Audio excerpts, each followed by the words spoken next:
De besmetting bij het bedrijf waard boetendoor ontroffen. En dat wilst het bedrijf nog maar krek weer vrij onweer door de Nederlandse Voedsel- en Warenautoriteit. Even Piet Faber van de Noordelijke LTO gaat het net om een nieuwe besmetting, maar fipronil dat nog in de groen ziet vanwege de besmetting van vlinier. Hen die skiet ik en ik in een buitenuitloop kon stront te lezen. En als die stront besmet weer met fipronil, dan is dat naar alle gedachten de oorzaak van waarom het nou zo is, maar dat wordt nog uitzocht op dit moment. De fipronil-affaire had de troffen piekenboeren vlinier in Trosnee 10.000 euro's kosten.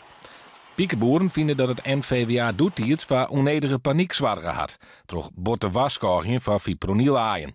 Wils de risico's neffens hadden, heel iets winnen.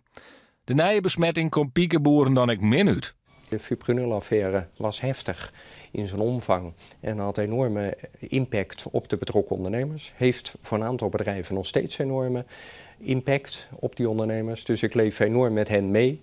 En tegelijkertijd, als er een verboden middel in eieren zit, is uiteindelijk een voedselproduct waar de consument recht heeft op volledig veilig voedsel waar hij of zij op kan vertrouwen. Dan moet de NVWA optreden en dat doen we dus. Zoend de eerste besmettings van Aron Simmer controleert het NVWA streng in de plompveesector. Daardoor is het vertrouwen in de sector waarom kwam.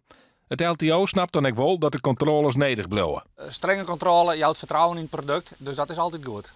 Onrechtvaardige controle is een ander verhaal, maar een strenge, heldere controle is een belang zowel van de consumenten als van de sector.